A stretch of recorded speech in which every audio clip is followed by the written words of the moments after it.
Well. Today, I'm going to rank, or not rank, but talk about the best original Marvel characters. Now, what does that mean? Pretty obvious by the pictures, if you ask me, that essentially I'm going to be talking about characters who are in Marvel shows and TV. Actually, I think almost all of these are shows. I don't think there's any movies, but actually, other than I guess Coulson, but basically Marvel TV or movies that I have thought of that I think are the best original, meaning that they are not in the comics. And there are some examples that I'll bring up later where they are technically in the comics, but they originally started in television or movies. I'm gonna give some iffy on whether they are original or not. Um, okay. And yeah, and it's these ones where it is you're original, but you're not really. For example, Jerry Hogarth from Jessica Jones. She is kind of an original character. She is a gender bent version of another character. So do I count her as another character? No, I wouldn't. She's just a gender bent. Switch is a gender bend and then a whole different thing. Like she is very very different from her comic book counter. A, he's a male.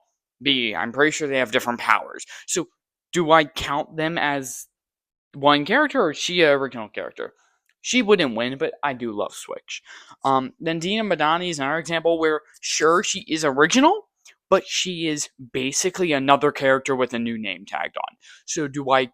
And they admit it that she is heavily inspired based off one character. So do I say that she is original because, well, she's a different character, or do I count her? Or do I not count her because she's technically based off another character? Madani wouldn't have won. I do like Madani, but she wasn't winning. So yeah, let's get into these. Starting off with Dr. Melanie Bird. Okay, if you haven't seen Legion, you won't know who Dr. Melanie Bird is, and I ensure you one, watch Legion. Season one is genuinely incredible. It is a fever dream, and it's really kind of insane and very hard to follow till episode 7. But trust me, it's amazing. It's incredible. Now, Dr. Melanie Bird, that is where mainly my praises for her come from. Season 1. I love her in season 1. Her whole thing about her basically being all depressed and lonely by the fact that her husband disappeared in the astral plane for, I think it was 30 years. Love it. I'm going to talk about these quotes because she has some fire quotes.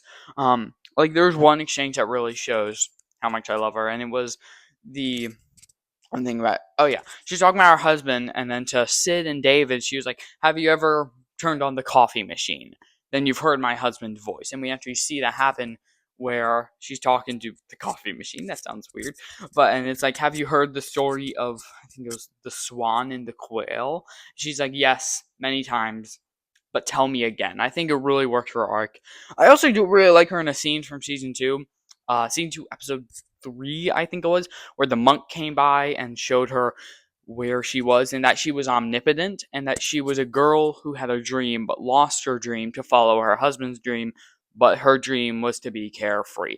I think it worked really well for her character. I thought it was a great scene. But yeah, here's my biggest problem with Melanie. Okay, she was in the first season, really important and really interesting character, played really well by Jean Smart. Jean Smart's a great actress. Um, then in season 2, she falls off. She kind of just becomes a drug addict who most of the time has nothing to do. Then sometimes she locks in and is like, "Oh wow, I like this character," but most of the time she just doesn't do much, and it can be a bit like, okay, what are we doing? Like, come on, you were so important and you should feel important. You're the one making all these diplomacy deals, or yeah, all these diplomatic deals with G3 to ensure mutant rights, and you're just doing nothing. She really doesn't do anything until she gets possessed by Amal Farouk, or becomes a pawn for Amal Farouk. But then that's only for one episode because it was at the end of one episode, an entire episode. Then she gets written out of the finale to go live a happy life with Oliver. and her appearance in season 3 was really nothing but burger. I will say she has some fire quotes. I'm just gonna read some of these off. First one is, "We all die eventually. The real tragedy is forgetting to live." Okay. "The greatest monsters are the ones in human clothes." This one is a good one. He's like, "Well, kid, you better learn to fly like a bird because the age of the dinosaurs are over." Talking to Clark and how Clark comes to Summerland to threaten her. Then she's like, "Dude, you're gone." And this isn't a quote, is what I remember. There's a scene where she's like, "If you came days earlier, I would have feared you, but now I have a world eater on my side." It was David. David is the world eater. It was great. This whole quote to David's great. This one really stuck out to me, where it's, "I want to fix him because he deserves to be healthy and he deserves to be happy. And then I want to use him." I think it really works to show her character that she is kind and compassionate and is caring, but she's also willing to use people to get what she wants. Anyways, Melanie was a fantastic character in season 1. Then she kind of fell off in season 2. Anyways, next up is Oliver Bird. Okay, if you won't, I'll just hint to you real quick. 90% of this list is like 3 shows, so I'm sorry. Oliver Bird, he was a great character. Another thing where he was so good in season 1, like this scene where he's telling the story in the ice dome in the astral plane, so good. I really liked him in season 1. This amnesiac dude. Um, then like he gets possessed by Amal Farouk, and like he's going somewhere. Then he just kind of just falls off. Like one thing that really made me mad was I liked where it was going, kinda. And then there's one scene that I was just like, okay, what are we doing, folks? Because he was like to Amal Farouk. Oh, this thing's dying. Anyways, he was like to Amal Farouk that he's like, "Oh, I have a plan to stop you, and I am going to stop you." And then he's like, "Oh, and what is that plan?" And he's like, "You'll see." We never see. He just gets tortured and nearly dies to David. We never see his plan, and it really just kind of makes me mad that we're setting up things that we're just not paying off now. Legion's really good than normally, but clearly not here. Makes me mad. Sorry, don't want my microphone to die. Anyways, yeah, but he was great in season 1. Next one is Lenny Busker. She's just so Aubrey Plaza does a great job. Her being the Shadow King, that was pretty cool. That was pretty good. And I really liked the zaniness of her performance, and she was just so wacky and crazy, and it fit the show so well. I don't have much to say about Lenny, but I do really love her character through all 3 seasons. Oh my god, actually, I do have one thing to say. The scene of her, in season 2, late season 2, she got a girl pregnant. That sounds weird. Legion's weird. And basically she was with this girl, and in episode 4 of season 3, the Time Eaters came by and started messing with time, and then her child, she was given birth, and then she went through her entire life in 30 seconds, and then we get to see her just wailing on the floor, seeing that her child died before in 30 seconds, in like a minute. It was such an incredible scene, and Aubrey Plaza did an amazing job. But yeah, wow, that seems great. Okay, well, my next thing is Sylvie. She was on the title. I love Sylvie.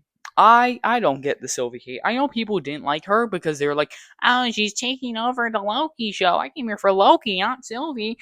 And it's like, I never got that. Like, okay, I'm sorry, we can't have a deuteragonist. I would consider her the show's deuteragonist. Oh, it's like, okay, I'm sorry, we can't have a main character. You know, like she didn't overtake Loki. She was just another character alongside Loki. There's a difference. Um, what's the other thing? Oh yes, I love her. Like the actress does a great job, and I really love her. Just the universe is over. I have a watch and take me anywhere, anytime, do anything, and I will go work at McDonald's. I think it works well for her character. I thought it led to an interesting storyline, especially in episode 5 when she's just living in her world. Like she got a vinyl disc, she went just chilling with music, then her entire world dies, and it's so sad. This conversation with Loki, and the finale was also spectacular, but this one was also just so good, where she just kept on being like, "What do you want? What do you want? What do you want?" Till you got to the bare bones that he's really selfish, just like her. I think she's a great parallel to Loki and works so well. I love her character so much. Okay, yep. This is probably the one that everyone like. If you think of original Marvel character, you think of Agent Coulson. I did agent and director because yes, I am including Agents of Shield here. While I don't believe Agents of S.H.I.E.L.D. is MCU canon, it wouldn't make sense, especially by the fact that we have a whole different Darkhold in the same universe, even though it's the same universe as Darkhold, but Agatha Harkness was supposed to have it for the past 400 years, so how does Ada and Radcliffe have it? It would make no sense. Agents of S.H.I.E.L.D., I think it was canon at one point, but then due to different perspectives and them not wanting to be held back, I guess, I don't think it's canon anymore. That's what I'm trying to say. But I am counting Phil Coulson from both because Agents of S.H.I.E.L.D. takes the Coulson from Phase 1, just gives him a whole show, So it still works. His death, and he was a great character in Phase 1, don't get me wrong, but man, he's just so much better in his own show. He and Skye are the two main characters. They're both arguably the protagonists, but I love their dynamic together. I love their sort of father-daughter relationship. I think it works so well, and I really love both of their characters. I think they're insanely good. Except Daisy is not an original character because she's Quake. It was his LMD arc in season 7 where he has to grapple with the fact that he's not alive anymore. But I did think season 6 was a bit cheap with bringing back Sarge. It was still not. It wasn't him, so it doesn't tag on his performance. And yes, Agent Coulson is a goat. Is the goat of the Marvel Cinematic Universe. Honestly, giving him a whole show was a great decision because it was really good. He has a great dynamic with all the characters, and I love his progression throughout the series. Phil Coulson is my goat. He is the goat. Yeah. Oh my god. And his death scene, his whole season 5 arc of him dying. So good. And I love Greg. I'm forgetting his last name. He does an amazing job as Coulson. Honestly, so fun, so dynamic. Love this dude. Coulson, he's the goat. Anyways, next is Gemma Simmons. When I said that, remember when I said that this was supposed to be like 3 shows? Yeah, this is one of the 3 shows. Agents of S.H.I.E.L.D. Gemma Simmons is an original character, but just like Coulson, she was so popular. I think, honestly, I'd never heard of her before I watched Agents of S.H.I.E.L.D., but she was so popular that she got her own comic run. So, that's neat. I love her relationship with Fitz. I mean, I'm talking about it when I get to Fitz because, yeah, Fitz is an original character as well, and he's great. Both of them are so good together, and their relationship throughout this whole season. I mean, series. Their best one of my favorite episodes of Agent of S.H.I.E.L.D. Not the best episode, but it's in my top 5.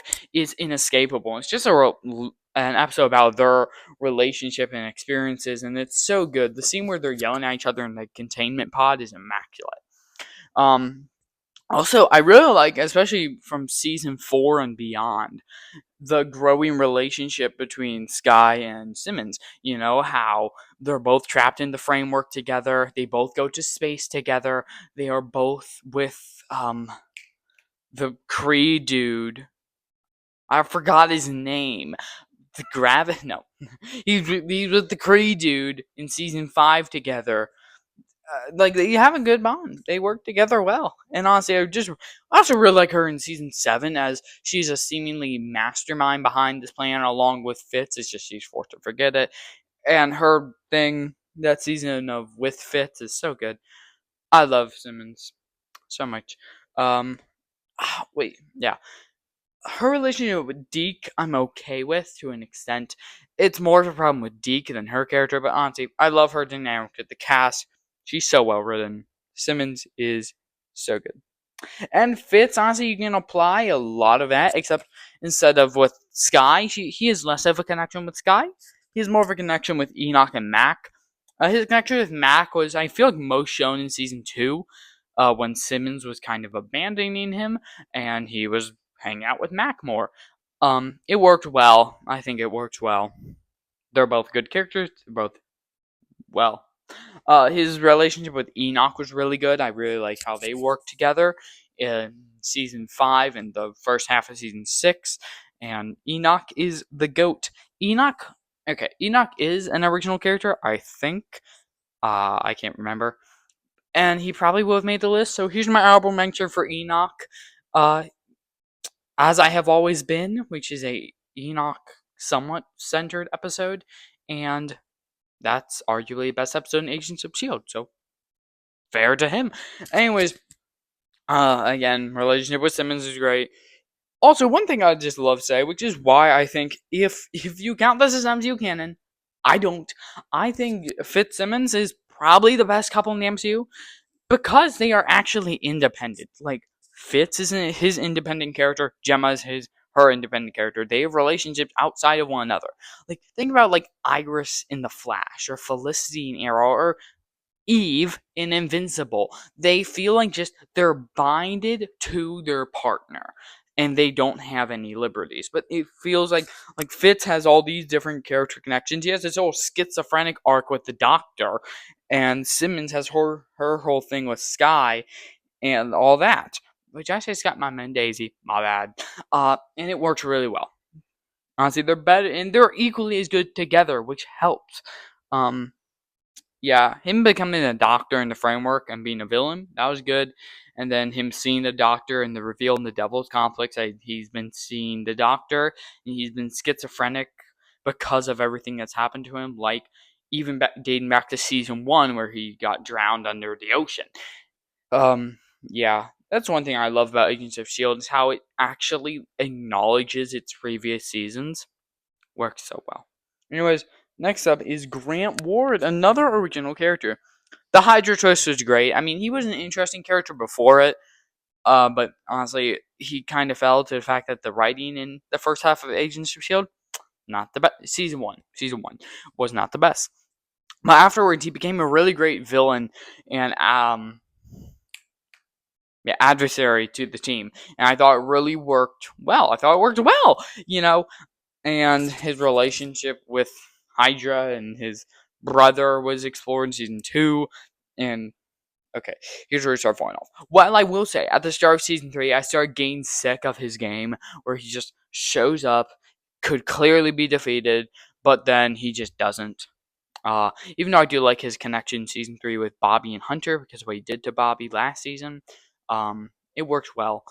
But I don't know. He did get a little bit stale by season 3. Now, here's the problem. They replaced him with Hive. I won't say it's out of nowhere. I'm glad that he died, but I'm not glad that he kind of came back anyways as Hive. I didn't like Hive that much as a villain. He was okay. Yeah. Honestly, Hive was okay. That's really it.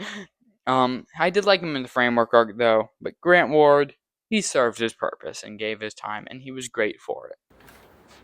Okay, I did not fact check this. Also, if you might know, my mic died, so I don't have a mic anymore. But, oh god. Okay, so, I'm going to speak up a bit more. Anyways, Grant Ward became a villain.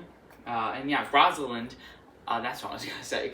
I think Rosalind is comic original character, and she could have been on this list if she lasted longer, but I still do quite like Rosalind. Okay, next up is May. I really like May. Her arc of becoming less stoic to the point where she literally has a power where she senses emotions. I think it works really well. She becomes this great character, especially her relationship with Coulson. And this LMD arc I love so much. Honestly, like this scene where she decides her own free will and that she said that she's, quote, phantom bones and phantom limbs, that she's not the real May, and she wants to save the real May, and Daisy and Simmons. It works so well, and I think it is brilliant. Again, her relationship with Coulson, great. Her Calvary backstory was pretty good. I think it was neatly done in season 1. It's actually one of the positives I have for that first half. And her kind of being a traitor in season 1, that was also great. Honestly, I love May. Her relationship with Andrew was also very good, but then Andrew died, and it was so sad, so very sad. But I love May. May's great. And next one is Agent Ray Nadeem, Special Agent Ray Nadeem, and he is my GOAT. Ray Nadeem is the GOAT. There's no one above Ray Nadeem. He is my GOAT. Okay, I'm kind of kidding, but Ray Nadeem, he's so good. You know, I'm rewatching Daredevil season 3, and I'm kind of forgetting how much of an antagonistic force Ray is to Matt, to Foggy, to Karen, to the public. He is the number one defender. He's like talking to everyone like he's the number one defender of this. He's like, yeah, this, he's gonna save so many lives. I'm gonna put you in jail. The blind guy, I'm gonna put you in jail too. You know, he is like kind of just an antagonistic force, and it makes you just so much sadder when this is eventually what causes his downfall. Especially since episode 1 does an excellent job of showing you why he's doing this, why he's pushing for Fisk to go out, because he needs a raise to help support his family, and it shows that throughout the season. So it's more of a tragedy than this dude being evil. It also partially shows Matt's ideas against the Punisher that people can change and become better, and it works really well for that. Now, actually, I'm not about to give a critique. I don't have one. I really like his role in the FBI. He's our perspective into the FBI. And how he works, he's just so well written, he's so well done. I love Ray Nadeem. Genuinely, his death scene was so sad. This is his death scene. If you can't see because it's way too black, I understand. That's Dex. That's him. That blur right there, that's him. And it's supposed to be his death scene, and it works so incredibly well. And I love it. I love it so much.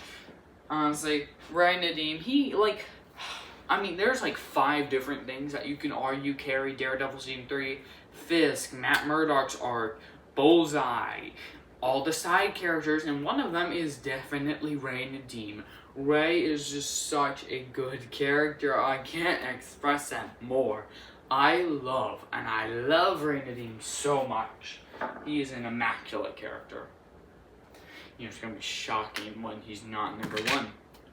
Or will he be number 1? You don't know. You couldn't hear that because I don't have a mic. You don't know. Anyways, next is Daniel Blake. I really like Daniel.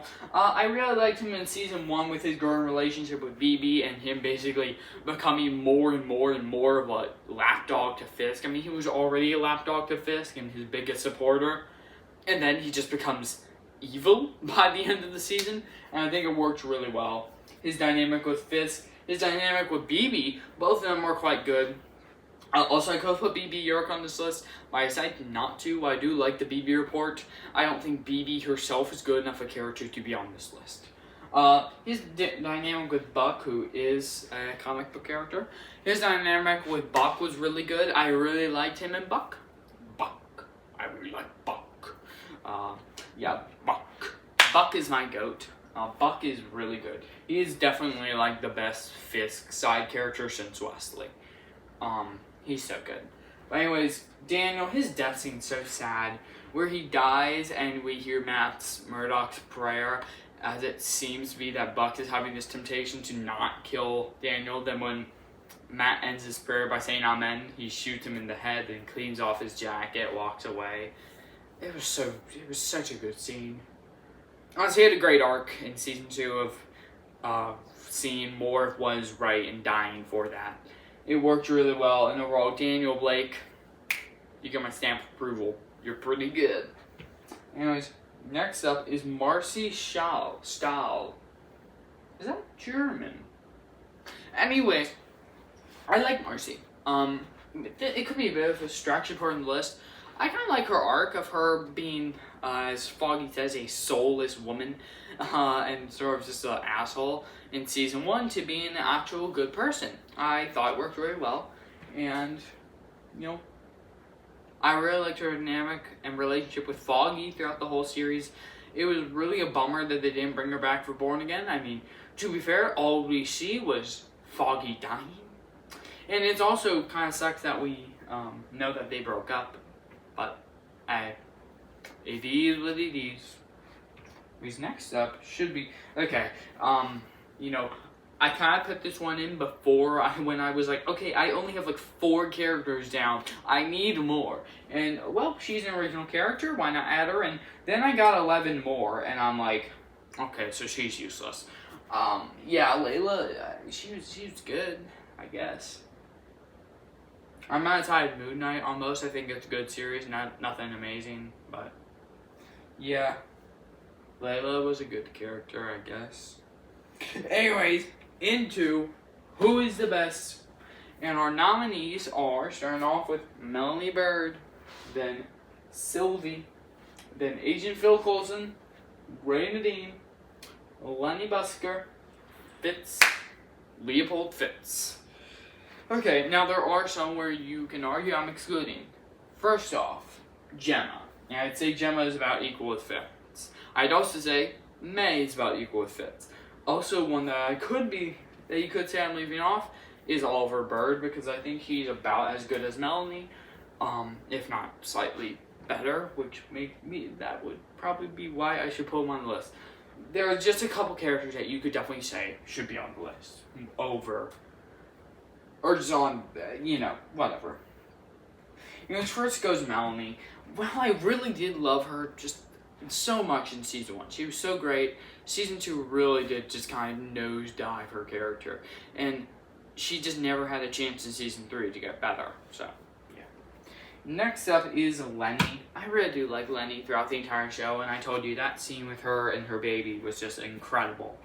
But all the other characters are just so good. Next one to go is Sylvie.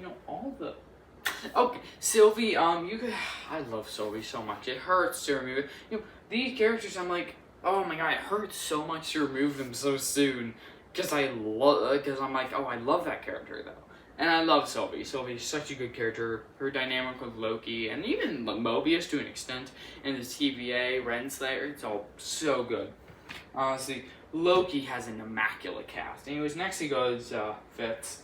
Okay, well, it may be hard to put him above Ray Nadeem, or below Ray Nadeem, because he has 123 more episodes than him.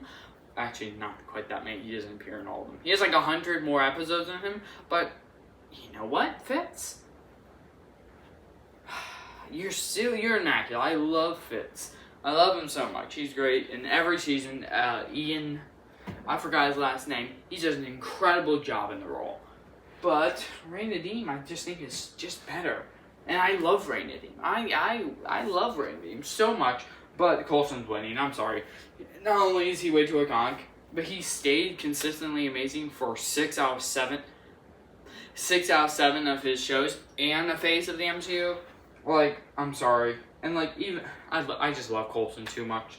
So that is the result here. Agent Phil Coulson is the winner, and yeah, I mean, if you disagree with me, or if you have another character who you think I should add to the list, tell me.